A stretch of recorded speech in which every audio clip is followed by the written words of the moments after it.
बिस्मिल्लाहिर्रहमानिर्रहीम। अस्सलामुअलैकुम नाज़रीन।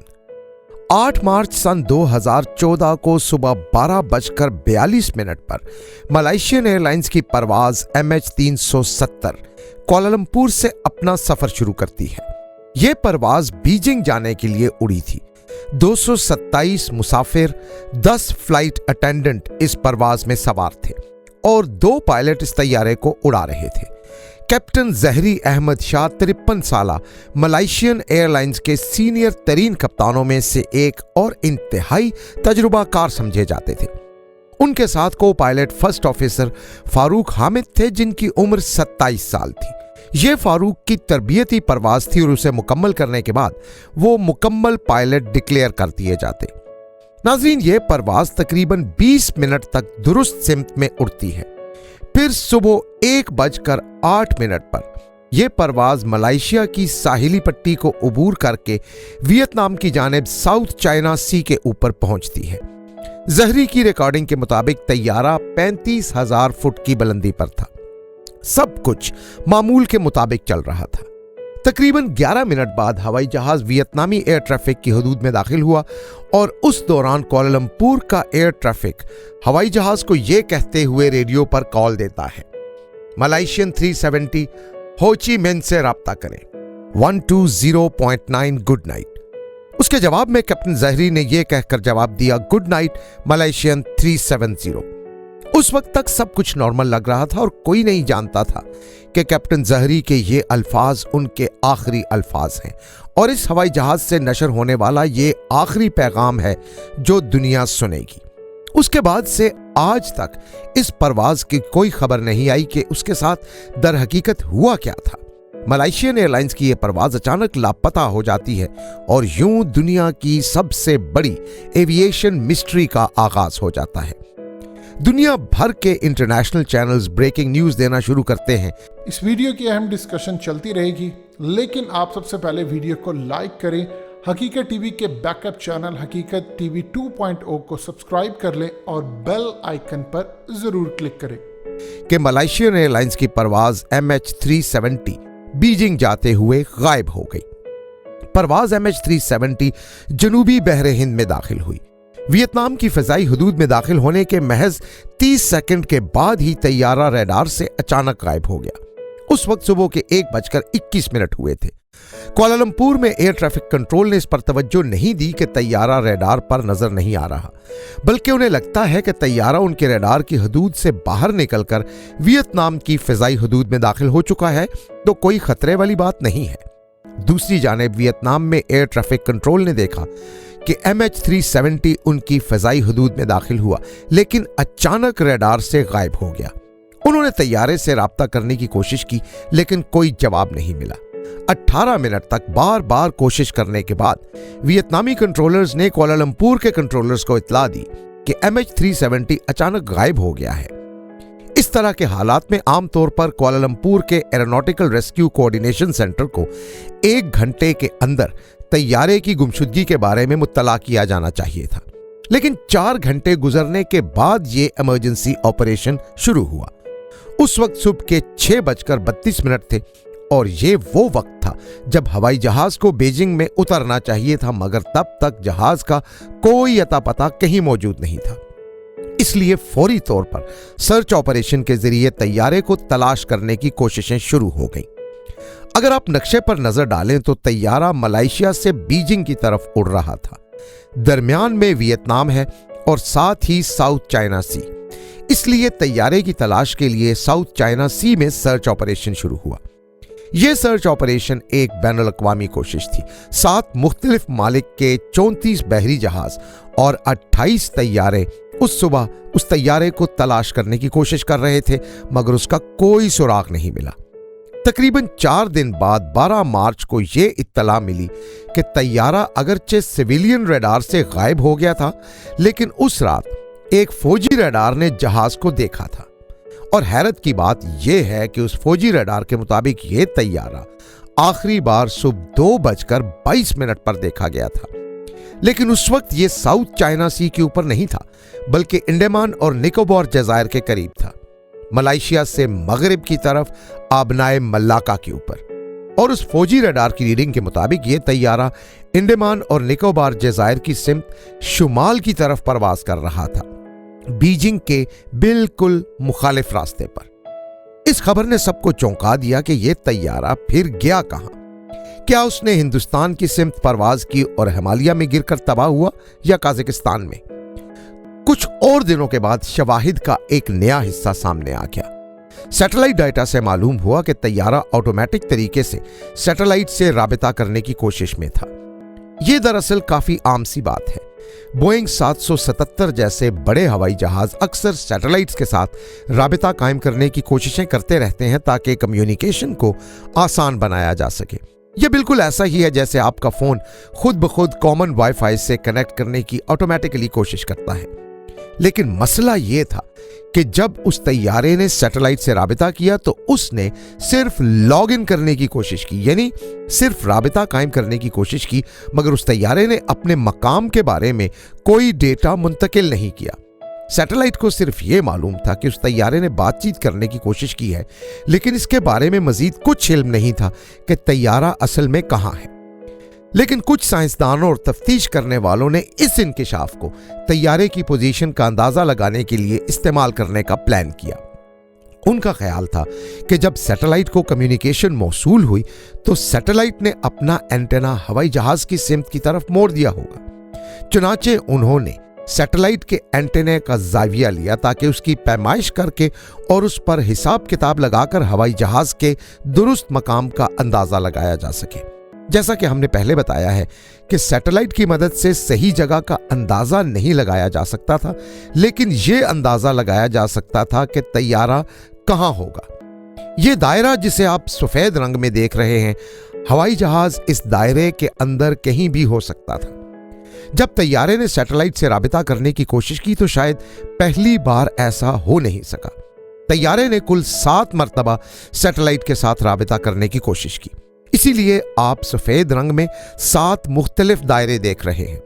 इन दायरों को सैटेलाइट हैंडशेक्स के नाम से जाना जाता है। हर दायरा उस वक्त को जाहिर करता है जब हवाई जहाज ने सैटेलाइट के साथ बातचीत करने की कोशिश की। यहां का आखिरी दायरा यानी 7वां दायरा वो आखिरी वक्त दिखाता है जब हवाई जहाज ने सैटेलाइट से आखिरी मर्तबा राब्ता किया, और यही वो आखिरी नुक्ता था जहां यह हवाई जहाज हो सकता था। और यह वाकई हैरानकुन बात थी क्योंकि यह सर्कल बहुत बड़ा था।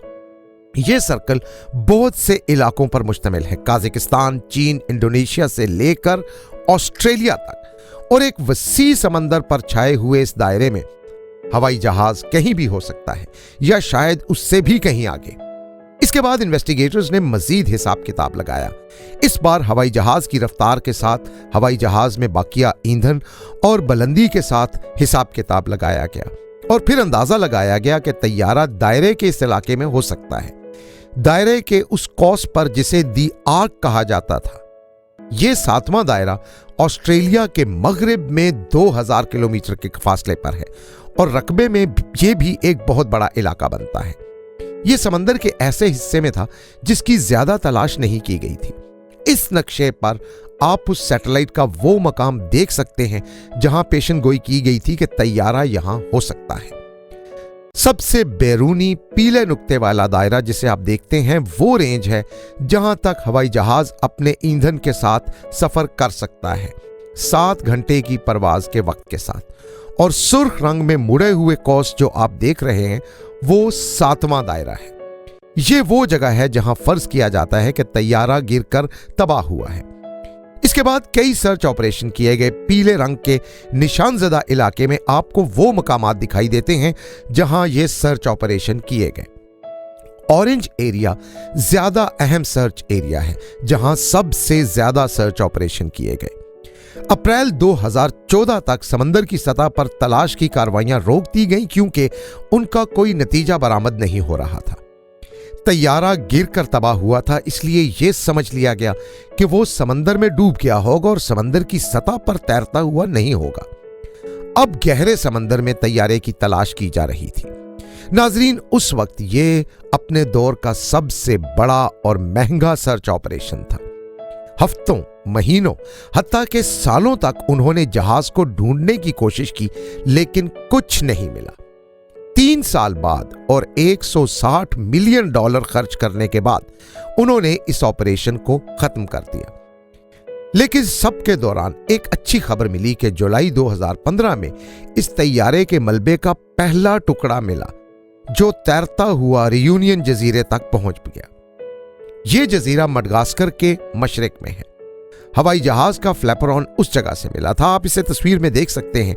यह जहाज का टूटा हुआ हिस्सा है। इसके बाद सन 2018 में एक अमरीकी कंपनी इन्फिनिटी ओशन ने मलेशिया की हुकूमत के साथ एक नया माहिदा किया। वो तलाश की कार्रवाइयां जारी रखना चाहते थे, इस शर्त पर कि अगर वो तैयारा तलाश नहीं कर पाते तो वो कोई फीस नहीं लेंगे। इस शर्त पर उन्होंने एक नया सर्च ऑपरेशन शुरू किया और उनके पास पानी के अंदर सर्च करने वाली इंतहाई जदीद मशीनरी थी। उस सर्च ऑपरेशन के दौरान वो समंदर के फर्श का नक्शा बना रहे थे और उस सर्च ऑपरेशन में उन्होंने 7th आर्क के इलाके में पता लगाया कि पानी के अंदर कई आतिशफिशां, कई चट्टानें और पहाड़ भी मौजूद हैं। वो महीनों तलाश करते हैं, लेकिन बदकिस्मती से वो भी अपने मिशन में नाकाम रहे। उन्हें कुछ नहीं मिल सका। उस दौरान मलेशिया की पुलिस ने अपनी आजादाना तफ्तीश शुरू कर दी। नाज़रीन, उन्होंने एक और अंदाज से इसे देखना शुरू किया। उन्होंने तैयारे के मुसाफिरों के पस मंजर की जांच का फैसला किया और हवाई जहाज के पायलटों के माजी को देखने के लिए उनका बैकग्राउंड चेक किया कि कहीं किसी ने जहाज को हाईजैक करने की कोशिश तो नहीं की। इन तहकीकात के बाद कुछ नजरियात सामने आए कि हवाई जहाज के साथ क्या हुआ होगा, और अब हम उन नजरियात और मफरूजों को एक एक करके देखते हैं। सबसे पहले उन्होंने ये देखा कि तैयारा रडार से कैसे गायब हो सकता है। या तो हवाई जहाज में कोई इलेक्ट्रॉनिक खराबी हुई होगी, या कोई हादसा हुआ होगा, या कोई तकनीकी खराबी हुई होगी जिसकी वजह से इलेक्ट्रॉनिक आलात ने काम करना छोड़ दिया, या शायद किसी मुसाफिर या पायलट ने ट्रांसपॉन्डर को जानबूझकर खुद बंद कर दिया हो। पहली थियरी में कैप्टन जहरी शाह पर इल्जाम लगाया जा रहा था। यह कहा गया था कि कप्तान ने जानबूझकर राब्ता मुनक़ता कर दिया और तैयारा समंदर में गिरकर तबाह हो गया। लेकिन उसके ऐसा करने की क्या वजह हो सकती है? कुछ लोग ये कहते हैं कि शायद वो सही दिमागी हालत में नहीं था। कुछ का ख्याल था कि उसने खुदकुशी की। कुछ लोगों का ख्याल ये था कि ये हाईजैकिंग का नतीजा था, जैसा कि दहशतगर्दी के हमले वगैरह। लेकिन यहां दरअसल जहरी शाह को क्यों मुदरे इल्जाम ठहराया गया? कुछ दलाइल हैं जो इस नजरिए की तायीद करते हैं। पहला नुक्ता यह है कि हवाई जहाज ने तकरीबन 180 डिग्री रुख वियतनाम से मलेशिया की तरफ मोड़ दिया। ऑटो पायलट खुद ब खुद यह काम नहीं कर सकता था, बल्कि हवाई जहाज के पायलट ने यह खुद और जानबूझकर किया था। दूसरा नुक्ता यह है कि हवाई जहाज को थाईलैंड और मलेशिया की सरहद के ऊपर बराह रास्त उड़ाया गया। कहा जाता है कि यह जानबूझकर किया गया ताकि दोनों ममालिक के फजाई रडार से बच सके। तीसरा नुक्ता वाकई दिलचस्प है। कहा जाता है कि जहरी शाह के घर में एक फ्लाइट सिमुलेटर था, जो कि कोई ऐसी गैर मामूली बात नहीं है। लेकिन उस फ्लाइट सिमुलेटर पर उन्होंने एक गेम खेलते हुए एक रास्ते का नक्शा बनाया था, और यह रास्ता इत्तफाक से उसी रास्ते के करीब तर था जिस पर MH370 ने परवाज की। यह सुनकर आप सोचेंगे कि ऐसा ही हुआ होगा, लेकिन इस सर्च ऑपरेशन के इंचार्ज ने इस थियरी को यकसर मुस्तरद कर दिया। उन्होंने कहा ऐसा नहीं हो सकता, क्योंकि बहुत से दलाइल इस थियरी की मुखालिफत करते थे। सबसे पहले वो एक इंतहाई तजुर्बाकार पायलट थे। वो एक बाइज्जत आदमी थे। उनका कोई खानदानी मसला नहीं था, कोई माशी मसला नहीं था, और उनके ऐसा करने की माजी में कोई मिसाल भी नहीं थी। ना ही उनका रवैया ऐसा था कि वो इतना गलत या इंतहाई फैसला करते। उनकी दयानतदारी पर शक करने की इसलिए कोई वजह नहीं थी। अगर कोई पायलट खुदकुशी करना चाहता है, तैयारा गिराना चाहता है, तो उसके रवैये में या उसकी जिंदगी में कोई ना कोई निशानी तो जरूर होती है, लेकिन ऐसा कुछ नहीं मिला। फिर एक दूसरा नजरिया चला। वो ये था कि जहाज में कुछ हाईजैकर्स, कुछ दहशतगर्द मौजूद थे जिन्होंने ये काम किया होगा। इस दूसरी थ्योरी की रोशनी में दो मुसाफिर शक की जद में आ गए। वो ईरानी थे, मशकूक थे, क्योंकि वो जाली पासपोर्ट के साथ सफर कर रहे थे। उनमें से एक का पासपोर्ट एक इटालियन शख्स का चोरी किया हुआ था और दूसरे के पास ऑस्ट्रिया के किसी शख्स का चोरी किया हुआ पासपोर्ट था। दोनों पासपोर्ट थाईलैंड में चोरी हुए थे। कहा जाता है कि ये अफराद चोरीशुदा पासपोर्ट को यूरोप जाने और वहां आबाद होने के लिए इस्तेमाल करना चाहते थे। पहले उन्होंने बीजिंग के लिए फ्लाइट ली, फिर उन्हें वहां बीजिंग से यूरोप के लिए फ्लाइट लेना थी। तहकीकात से मालूम हुआ कि उन लड़कों में से एक की वालिदा जर्मनी के शहर हैम्बर्ग में मौजूद थी और अपने बेटे का इंतजार कर रही थी। लेकिन आखिर में दहशतगर्दी के नजरिए को भी रद्द कर दिया गया, क्योंकि इन चोरीशुदा पासपोर्टों के अलावा दहशतगर्दी का कोई सबूत नहीं था, बल्कि वो लोग सिर्फ यूरोप जाकर आबाद होना चाहते थे। दर हकीकत इंटरपोल ने इसकी तस्दीक की कि शायद वो दहशतगर्द नहीं थे। अब हम आते हैं नाजरीन तीसरे नजरिए की तरफ। कहा जाता है कि यह सबसे ज्यादा मुमकिना नजरिया है। बताया जाता है कि MH370 पर सवार मुसाफिर और अमला ऑक्सीजन की कमी के बायस बेहोश हो गए। पायलट कैप्टन जहरी अहमद शाह और उनके को पायलट भी बेहोश थे। दरअसल पूरा तैयारा, सारे मुसाफिर और स्टाफ बेहोश थे और तैयारा ऑटो पायलट पर चलता रहा और ऑटो पायलट में भी कुछ तकनीकी खराबी हुई होगी, लेकिन ऑटो पायलट उस वक्त तक चलता रहा जब तक जहाज का ईंधन खत्म ना हो गया और फिर तैयारा समंदर में गिरकर तबाह हो गया। अब सवाल यह पैदा होता है कि ऑक्सीजन की कमी कैसे हो सकती थी। इसके भी कई नजरियात हैं। कुछ लोगों का दावा है कि हो सकता है कॉकपिट में आग लगी हो, बिजली के शॉर्ट सर्किट से आग लगी हो, जिसकी वजह से ट्रांसपॉन्डर समेत कई सिस्टम्स ने काम करना छोड़ दिया हो। कुछ लोगों का ख्याल है कि शायद कोई हादसा हुआ हो जिसकी वजह से अचानक ऑक्सीजन की कमी हो गई हो। कुछ लोग यहां हाईजैकरों को भी इल्जाम देते हैं कि उन्होंने ऑक्सीजन की कमी पैदा की होगी। आइए एक मुमकिना मिसाल लेते हैं कि क्या हुआ होगा। कहा जाता है कि यह तैयारा वियतनाम की फजाई हदूद में दाखिल होते ही पायलटों ने जहाज में कुछ खराबी देखी होगी, तो पायलट ने तैयारे को मलेशिया वापस ले जाने के लिए जहाज का रुख 180 डिग्री मोड़ दिया। लेकिन जब तैयारे ने वापस मलेशिया की तरफ उड़ान भरी तो कोई खौफनाक हादसा पेश आया। ऑक्सीजन की कमी हुई और हर शख्स बेहोश हो गया। कई सिस्टम्स ने काम करना छोड़ दिया और जहाज ऑटो पायलट पर उड़ता रहा। उसी दौरान फौजी रडार ने उसे देखा। फिर ऑटो पायलट अचानक जुनूब की तरफ मुड़ गया और बहरे हिंद के ऊपर जुनूब की तरफ तैयारा परवाज करता रहा और आखिर ऑस्ट्रेलिया के मगरिब में 2000 किलोमीटर दूर समंदर में जा गिरा। इब्तदाई तौर पर हवाई जहाज के बारे में बहुत से नजरियात थे, जैसा कि इसे एलियंस ने अगवा कर लिया होगा, या ये कि हो सकता है कि अमेरिकी फौज ने तैयारा मार गिराया हो और वो हकीकत को छुपाने की कोशिश कर रहे हों, या ये कि सदर प्यूटन, रूसी सदर, तैयारे की लोकेशन जानते हैं, या ये कि इस जगह पर एक नया बरमूदा ट्रायंगल बन गया हो। ऐसे बहुत से नजरियात थे, लेकिन जाहिर है इनका ज्यादा इम्कान नहीं है। इस वाक़े को कई साल गुजर चुके हैं और अब 2022 में हमारे पास ये बताने का सबूत है कि यह तैयारा असल में हो कहां सकता है। यह खबर एक माह पहले की है। एक retired aerospace engineer Richard Godfrey का दावा है कि उसने ये राज जान लिया था कि तैयारा कहां पे है। उसने कुछ रेडियो वेव्स टेक्नोलॉजी का इस्तेमाल करते हुए अपना हिसाब लगाया। रिचर्ड गॉडफ्रे ने बरतानवी सैटेलाइट के एदादो शुमार, बोइंग, ऑस्ट्रेलवी समंदरी माहिरीन के एदादो शुमार और जदीद रेडियो वेव्स टेक्नोलॉजी को मिलाया और उसने कहा कि डेटा के जरिए मैं ट्रैकिंग कर रहा हूं और इस ट्रैकिंग के जरिए मुझे यकीन है कि MH370 तैयारे को तलाश करने में कामयाब हो जाऊंगा। यह एक पेचीदा टेक्नोलॉजी थी, लेकिन कोई नई टेक्नोलॉजी नहीं थी। बुनियादी तौर पर उसने हवाई जहाज के रास्ते की पेशगोई करने के लिए रेडियो लहरों के रिफ्लेक्शन का इस्तेमाल किया। यह एक ऐसी टेक्नोलॉजी है जो रेडियो लहरों के रिफ्लेक्ट को पकड़ सकती है और एक बार जब किसी जरिया से रेडियो लहर खारिज होती है तो ये माहौल से रिफ्लेक्ट होती है और कमजोर रेडियो लहरें किसी और जगह पहुंच जाती हैं। और अगर कोई तैयारा रेडियो लहरों के रास्ते में उड़ रहा हो तो उसे देखा जा सकता है। उसने एक कंप्यूटर प्रोग्राम बनाया जो कमजोर सिग्नल्स के जरिए हवाई जहाज की परवाज के रास्तों को पहचान सकता था और उसके हिसाब के मुताबिक आज MH370 दर हकीकत 7वें दायरे के इलाके में है। यह उनकी राय में 7th आर्क के उस नुक्ता पर गिरा था और 4 किलोमीटर नीचे समंदर में पड़ा है। समंदर के उस हिस्से में, जैसा कि हमने बताया, कि बहुत सी चट्टानें और पानी के अंदर आतिश फिशां हैं।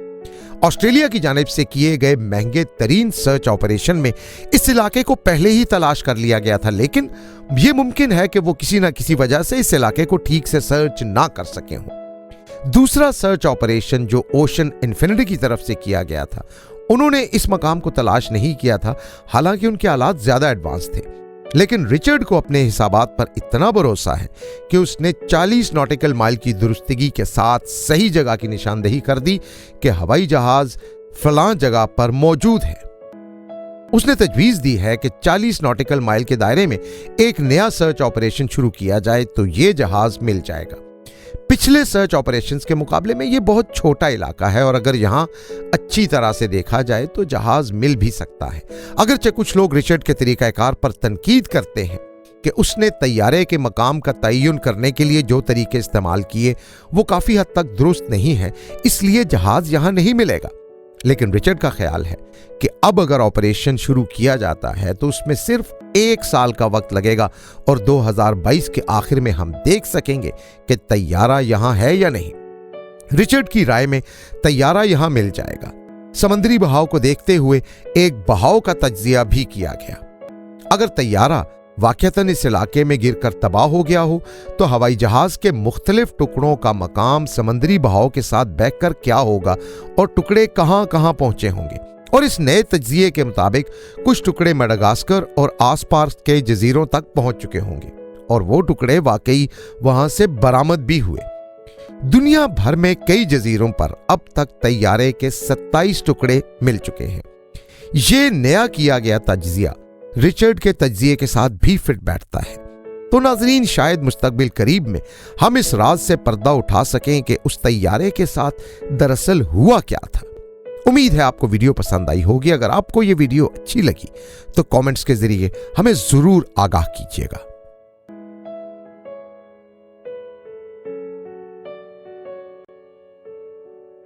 हकीकत टीवी के बैकअप चैनल हकीकत टीवी 2.0 को सब्सक्राइब करना मत भूलिए। वीडियो को लाइक करें, शेयर करें और कमेंट सेक्शन में अपनी राय का इजहार जरूर करें।